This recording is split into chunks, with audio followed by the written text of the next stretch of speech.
Hare Krishna everyone, welcome back to the channel. So let's look out the current information and let's plan for the next week. So तो थोड़े से हमारे यहाँ पर चीज़ें समझनी पड़ेंगी हमें यहाँ पर, बिकॉज हो सकता है कि नेक्स्ट वीक के अंदर यहाँ पर हमें काफ़ी अच्छे एक ट्रेंड मिले मार्केट के अंदर और हमें एक वन साइड मोमेंटम मार्केट में देखने को मिल सकता है। ऑल्दो एज रेगुलर बेसिस पर अब एक्सपायरी हो चुकी हैं तो मार्केट में ट्रैपिंग बढ़ रही हैं, तो इसकी वजह से इतना बड़ा कोई मोमेंटम नहीं आ पा रहा है मार्केट में on a daily basis. But yes, next week के अंदर हम थोड़ा सा प्लान कर सकते हैं कि मार्केट में एक ट्रेंड आ सकता है, वो कंटिन्यू हो सकता है। सो पहली चीज़ हमें देखनी है यहाँ पर, थोड़ा सा मार्केट को अगर हम देखना समझ सकें थोड़ी देर, तो पहली चीज़ क्या है, अगर हम थोड़ा सा वीकली टाइम फ्रेम पे चलें और समझने की कोशिश करें यहाँ पर, तो आप देख लो कि प्रीवियस वीक के अंदर मार्केट ने एक आपकी एक टाइप ऑफ अ डोजी और एक ड्रैगन फ्लाई कैंडल बनाई थी। बट वहाँ से आप यहाँ पर क्लियरली देख रहे हो कि मार्केट यहाँ पर उसके नीचे यहाँ पर क्लोज तो कर दिया है, बट उसमें स्ट्रेंथ नहीं है। स्ट्रेंथ का मतलब क्या है कि हमें इसके नीचे एक अग्रेसिव रेड कैंडल दिखनी चाहिए थी अगर इसे यहाँ से कंटिन्यू करना होता डाउन साइड में। बट अगर हमें यहाँ पर देखें क्लियरली, तो यहाँ पर मार्केट क्लियरली आपको शो कर रहा है कि ये भी एक ट्रैप है, यानी कि ये भी एक बियर ट्रैप है। जैसे हम देखते हुए आ रहे हैं कंटिन्यूसली बियर ट्रैप फॉर्म हो रहा है, मार्केट बियर को ट्रैप कर रहा है एंड देन जो अपना ट्रेंड है वो कंटिन्यू कर रहा है। तो ये भी सेम ही स्ट्रक्चर फॉर्म हो रखा है यहाँ पर कि आप देख रहे हो कि मार्केट में दिखाया तो जा रहा है आपको कि यहाँ पर एक नेगेटिव कैंडल फॉर्म हो रही है, बट वो उस टाइप का है नहीं जो हमें दिखाया जा रहा है। तो थोड़ा सा यहाँ पर चलते हैं छोटे टाइम फ्रेम पर और समझने की कोशिश करते हैं। तो बस 4 आवर का टाइम फ्रेम है, तो 4 आवर के टाइम फ्रेम पे आप यहाँ पर चीज़ों को देख पाओगे थोड़ा सा कि मार्केट यहाँ पर फॉल आउट तो कर रहा है। फॉल करने का सेंस क्या है, मार्केट फॉल कर रहा है किस बेसिस पे, मार्केट गैप अप खुलता है, सस्टेन नहीं कर पाता है, नीचे आ जाता है सेकंड हाफ में, मार्केट अगेन गैप अप खुलता है, सस्टेन नहीं कर पाता है, नीचे आ रहा है सेकंड हाफ में। और ये कंटिन्यू हो रहा है पूरे वीक, ये कंटिन्यू हुआ है मार्केट के अंदर। बट हम देख रहे हैं कि market on a daily basis on a major time frame कोई फॉल नहीं कर रहा है, बस मार्केट धीरे धीरे करके पुल बैक ले रहा है छोटा सा। ठीक है, तो यहाँ पर सिनेरियो क्या है कि अब हम यहाँ पर मार्केट को थोड़ा सा ब्रेकआउट के लिए प्लान करेंगे, यानी कि अब एक अपर साइड के लिए प्लान करेंगे। क्यों? इसका रीजन है यहाँ पर कि स्ट्रक्चर थोड़ा सा पॉजिटिव हो गया है यहाँ पर। ऑल तो बड़े टाइम फ्रेम पे स्ट्रक्चर आपका पॉजिटिव ही है, बट इंट्राडे के टाइम फ्रेम पे भी स्ट्रक्चर पॉजिटिव हो चुका है बैंक निफ्टी का, और निफ्टी का ऑलरेडी स्ट्रक्चर पॉजिटिव है। तो पहला सिनेरियो क्या है कि अब हम थोड़ा सा बैंक निफ्टी के अंदर एक प्लान कर रहे हैं कि बड़ा साइड अपसाइड एक मूव आ सकता है, ऑलमोस्ट 45,600 46,000 ये सारे लेवल हमें मिल सकते हैं, और पॉसिबिलिटी है कि बैंक निफ्टी आपका लीड करे नेक्स्ट वीक के अंदर और नेक्स्ट मंथ के अंदर या फिर आने वाले टाइम के अंदर। इसका रीजन क्या है, अगर हम थोड़ा सा आईटी सेक्टर को देखें तो अगर आप देखोगे तो प्रीवियस वीक के अंदर ऑलमोस्ट 10% का मोमेंटम आ चुका है आईटी सेक्टर के अंदर। आप देखोगे कितना अग्रेसिव मूव आ चुका है आईटी सेक्टर के अंदर, यानी कि आईटी और बैंक निफ्टी का एक रिलेशन होता है कि एक चलता है तो दूसरा नहीं चलता है, दूसरा चलता है तो पहला नहीं चलता है। तो अगर देख रहे हो तो ऑलमोस्ट 10% का मोमेंटम ये कंटिन्यू कर चुका है ऊपर साइड में, तो ये एक पोज ले सकता है यहाँ से। पॉसिबिलिटी है कि ये थोड़ा सा पोज ले यहाँ से और अब बैंक निफ्टी कंटिन्यू करे, बिकॉज मनी फ्लो जो होता है जनरली वो IT to bank, bank to IT shift होता रहता है।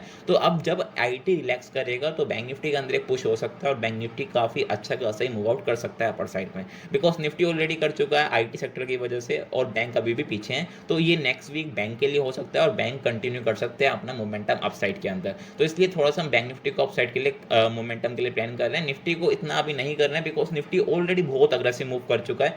सो निफ्टी में पॉसिबिलिटी थोड़ा साइडवेज हो जाए और बैंक निफ्टी अपने आप को कंटिन्यू करे। ठीक है, थोड़ा सा चलते हैं 15 मिनट के टाइम फ्रेम पर, चीज़ों को प्लान करने की कोशिश करते हैं कि मंडे के दिन हम किस तरीके से स्ट्रक्चर को प्लान कर सकते हैं। तो पहली चीज़ क्या है, मेरे पास यहाँ पर 15 मिनट का टाइम फ्रेम और आप देख रहे हो कि मार्केट कंटिन्यूस बेस पे नीचे आ रहा है। तो क्या स्ट्रक्चर नेगेटिव है? नहीं, स्ट्रक्चर हमारा पॉजिटिव हो चुका है। अगर देखें हम फ्राइडे को तो स्ट्रक्चर हमारा थोड़ा सा पॉजिटिव हो चुका है अभी यहाँ पर, अगर करंटली हम यहाँ पर देखें मार्केट को। ठीक है, तो रीजन क्या है इसका यहाँ पर कि मार्केट कंटिन्यू बेस पे फॉल कर रहा था और इसका स्ट्रक्चर नेगेटिव होता जा रहा था। आप देख रहे हो कि मार्केट गैप अप खुल रहा है, सस्टेन नहीं कर पा रहा है, नीचे आ रहा है, सस्टेन नहीं कर पा रहा है, नीचे आ रहा है, कंटिन्यू हो रहा था। बट अगेन फ्राइडे के दिन पर मार्केट ने एक प्रीवियस डे लो की स्वीप ली और वहां से आपका अराउंड बहुत अग्रेसिव यहाँ पर रिकवरी हुई और मार्केट डे हाई के अराउंड में आके क्लोज करा, यानी कि डे लो से day high market in a sense of 30 minutes के अंदर मूव कर गया और वहां से काफी अग्रेसिव शॉर्ट कवरिंग हुई है।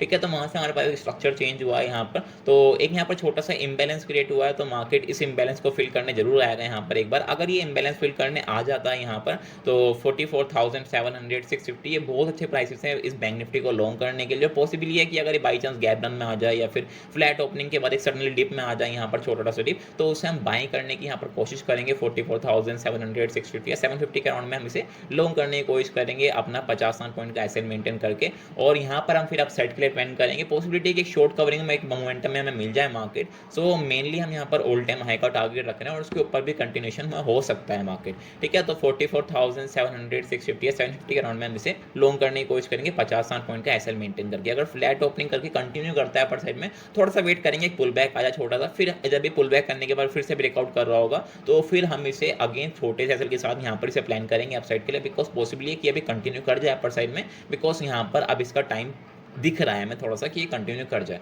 सो अगर बाई चांस गैप अप भी खुलता है डायरेक्टली तो थोड़ी सी डिप का वेट करो यहाँ पर कि छोटी सी डिप आ जाए, बिकॉज यहाँ पर जो इम्बैलेंस क्रिएट हो रखे हैं, सो हो सकता है कि एक बार ये इम्बैलेंस फील कर ले, और एक बार अगर जब ये इम्बैलेंस फील्स होंगे तो यहाँ पर एक बहुत अच्छा एंट्री करने का मौका मिलेगा और लॉन्ग करने के लिए, और यहाँ पर एक अच्छे खासे ऑर्डर ब्लॉक भी है, तो एक अच्छा खासा प्राइसेस है यहाँ पर लॉन्ग करने का और इसे कंटिन्यूशन में प्लान करने का। ठीक है, तो एक अच्छा खासा सिनेरियो दिख रहा है। अगर बाई चांस यहाँ पर 44,500 या फिर 550 के राउंड में ओपन हो, यानी कि डायरेक्टली बड़ा सा गैप खुलता है, तो फिर चीज़ों को हमें फिर से एक बार रिवाइज करना पड़ेगा, देखना पड़ेगा कि क्या सिनेरियो बन रहा है वहाँ पर, बिकॉज अगर बहुत ही बड़ा गैप डाउन खुल रहा है तो वहाँ पर चीज़ें बदल सकती हैं, बट अगर फ्लैट ओपनिंग हो या फिर स्लाइटली गैप डाउन हो, यानी कि 44,650 700 से ऊपर कुछ भी हो, तो हम इसे लॉन्ग करने का ही प्लान करेंगे, शॉर्ट साइड हम नहीं जाएंगे अब, बिकॉज ये जो आपके सारे हाई दिख रहे हैं ये अब सारे वीक हाई हैं, टूटते चले जाएंगे जब एक बार शॉर्ट कवरिंग आएगी, इनकी कोई अब इतनी वैल्यू नहीं है, मार्केट वन साइड में निकालने की कोशिश करेगा।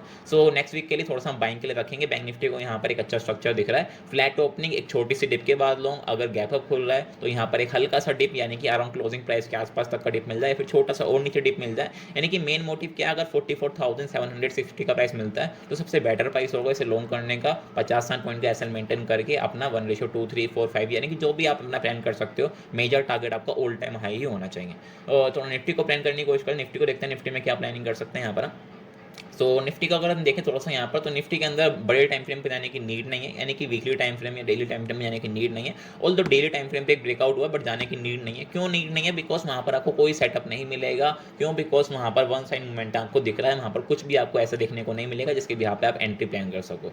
ठीक है, तो अभी क्या है यहाँ पर, अगर देखें थोड़ा सा यहाँ पर कि मार्केट यहाँ पर एक फोल्ड डाउन करा, बिकॉज बैंक निफ्टी में प्रेशर में था, तो निफ्टी के अंदर भी एक फोल्ड आउट यहाँ पर आ गया, और मार्केट ने यहाँ पर क्लोजिंग प्राइस से यहाँ पर ऑर्डर फ्लो करके यहाँ पर मार्केट ने मूव आउट करना स्टार्ट कर दिया। And then same story, market gap up खुला, डिप लगाई, और यहाँ पर मार्केट ने एक रिट्रेस करके इसे अपसाइड में कंटिन्यू करा। एंड देन 3 PM के अराउंड में एक बहुत अग्रेसिव शॉर्ट कवरिंग आई, जो मार्केट को यहाँ पर अगेन ऑल टाइम हाई के ऊपर लेके क्लोज करवागी। तो अब यहाँ पर क्या प्लानिंग कर सकते हैं? अगेन मार्केट ने एक स्ट्रक्चर ब्रेक किया अपसाइड में, all the market continue structure break करता हुआ जा रहा है यहाँ पर। तो अभी क्या प्लान है हमारे यहाँ पर? ये अभी पेंडिंग प्राइसेस है, यानी कि मार्केट इसे अभी फिल करना चाहता है। मेजोरिटी जो प्राइसेस है हमारा 650 का, ये एक पेंडिंग प्राइस है, यानी कि हो सकता है हमें मंडे को दिख जाए, या फिर हमारा पॉसिबल है कि गैप अप के अंदर मिल जाए। बट जो 650 का प्राइस है पेंडिंग प्राइस है, यानी कि मार्केट अगर फ्लैट खुलता है तो भी, यानी कि मेजोरिटी हमारा बाइंग का ही मोटिव है दोनों इंडेक्स के अंदर। बट हाँ, निफ्टी को थोड़ा सा हम ज़्यादा अग्रेसिव मोमेंटम के लिए प्लान नहीं करेंगे, बट बैंक निफ्टी को काफ़ी अग्रेसिव मोमेंटम के लिए प्लान करने की कोशिश कर रहे हैं। क्या ऐसा है कि हम निफ्टी को प्लान नहीं करेंगे अगर हमें सेटअप मिलता है तो यहाँ पर भी इम्बैलेंस क्रिएट हो रखा है। तो अगर छोटी सी यहाँ पर डिप दिखाती है, मार्केट रिट्रेस करता है वापस अपने 19,500 510 20 के आसपास अगर रिट्रेस करता है, तो यहाँ पर हम इसे फिर से बाइंग करने की कोशिश करेंगे अपने 20-30 पॉइंट कैसल के साथ, और फिर प्लान करेंगे ऐसे 650 700 इन सब के लिए फिर से प्लान करेंगे हम अपसाइड में। बिकॉज अभी ये सारे प्राइसेस हमारे पेंडिंग पड़े हैं 650 700, बिकॉज ये एक्सपेक्टेड प्राइस है। पहला हमारा एक्सपेक्टेड प्राइस 19,500 था, तो वो फिल आउट हो चुका है और उसके ऊपर क्लोजिंग मैंने स्टार्ट हो चुकी है। तो जब एक्सपेक्टेड प्राइस है, यानी कि जो एक्सपर्ट रिट्रेसमेंट एक्सटेंशन है, उसमें हमारा 650 और 700 का प्राइस आ रहा है। ऑल्दो 700 से ऊपर ही प्राइसेस आ रहे हैं, बट मेनली हमारा 650 700 आ रहा है, तो एटलीस्ट वो हिट होने चाहिए यहाँ पर। तो एक छोटी सी डिप के बाद जब यहाँ पर इम्बैलेंस फिल आउट हो जाएगा अराउंड 500 520 के अराउंड, तो हम यहाँ पर 20-30 पॉइंट का एसएल मेंटेन करके इसे फिर अपसाइड के लिए प्लान करेंगे 650 और 700 के लिए। बट अगर डायरेक्टली गैप अप खुल जाए यहाँ पर, तो अगेन सेम चीज़, एक डिप आए यहाँ पर जो क्लोजिंग प्राइस है, तो इसके आसपास वापस आए, फिर हम यहाँ पर इसे लुकआउट करेंगे बाइंग करने के लिए, अगर कोई हमें यहाँ पर कंफर्मेशन मिलती है। अगर फ्लो में नीचे आता है यहाँ पर, तो अगेन सेम प्राइस 500 520 के अराउंड में सेम प्राइस है, फिर यहाँ पर हम बाय करने की कोशिश करेंगे। ठीक है, यानी कि बड़ा गैप अप में थोड़ा सा आप अवॉइड करो निफ्टी को, बैंक निफ्टी के ऊपर ध्यान दो। किसी भी कंडीशन में अगर बड़ा गैप अप खुलता है, फ्लैट खुलता है, तो ज़्यादा फोकस है बैंक निफ्टी के अंदर करो, वहाँ पर आपको एक अच्छा सेटअप मिल सकता है। ठीक है, बिकॉज निफ्टी ऑलरेडी काफ़ी ज़्यादा मूव आउट कर चुका है, तो बहुत ज़्यादा यहाँ पर मोमेंटम एक्सपेक्टेड नहीं है जितना बैंक निफ्टी के अंदर एक्सपेक्ट दिख रहा है अभी यहाँ पर। ठीक है, बाई चांस अगर गैप डाउन खुलता है अराउंड 500 के अराउंड में गैप डाउन खुलता है, तो अगेन यहाँ पर एक छोटा सा पुल बैक मिल जाए, एक मार्केट में स्पाइक आ रहा है, फिर पुल बैक मिल जाए, फिर जब ये अगेन ब्रेकआउट कर रहा है अपसाइड में, तो हम यहाँ पर इसे लॉन्ग करेंगे। ये छोटा सा मेंटेन करके स्विंग का फिर से सेम टारगेट्स के लिए 650 700 इन सब टारगेट्स के लिए प्लान करेंगे। क्या हमें 20,000 दिख सकता है? द मेन क्वेश्चन, क्या हमें 20,000 दिख सकता है आने वाले टाइम में? यस, बिल्कुल दिख सकता है, बिकॉज हमारे पास ऊपर कोई लिमिट नहीं है कि हम यहाँ पर मार्केट को लिमिट कर सकें अपर साइड में, बिकॉज मार्केट 20,000 की आपका 21,000 भी दिखा सकता है, बिकॉज अप साइड में कोई लिमिट नहीं है। डाउन साइड में लिमिट है, बट अप साइड में कोई लिमिट नहीं है हमारे पास। हम कितना भी एक्सपेंड कर सकते हैं ऊपर साइड में, उसकी कोई लिमिट नहीं है। अब आप डाइवर्जेंस देखो बड़े टाइम फ्रेम पे, किसी भी टाइम फ्रेम पे आप डाइवर्जेंस देखो, मैटर नहीं करते, बिकॉज डाइवर्जेंस आपकी तभी मैटर करते हैं जब ट्रेंड आपका वीक हो। बट ये ट्रेंड बहुत स्ट्रॉन्ग है, जब स्ट्रॉन्ग ट्रेंड होता है तो मार्केट में डाइवर्जेंस बहुत टाइम फेल हो जाते हैं। जब तक डाइवर्जेंस आपके काम करने स्टार्ट करेंगे तब तक आपका बैंक अकाउंट खाली कर देंगे ये सारी चीज़ें, ठीक है। तो मेक श्योर आप इन सब चीज़ों पे उसी टाइम काम करो जब आपको साइन दिख रहे हो। तो अभी यहाँ पर कोई साइन नहीं है नेगेटिविटी का, तो आप नेगेटिव डाइवर्जेंस पे फोकस भी ना करो, आप मेनली जो चार्ट चल रहा है, जो स्ट्रक्चर चल रहा है उसे कंटिन्यू फॉलो करते रहो, ठीक है। तो सेम प्लान रहेगा हमारे यहाँ पर, मेनली बाइंग करने के लिए प्लान है हमारा, सेलिंग का कोई प्लान नहीं है अनटिल एंड अनलेस मार्केट हमारे की प्राइसेस के नीचे आ जाए, यानी कि अराउंड 19,500 के नीचे मार्केट ट्रेड करना स्टार्ट कर दे।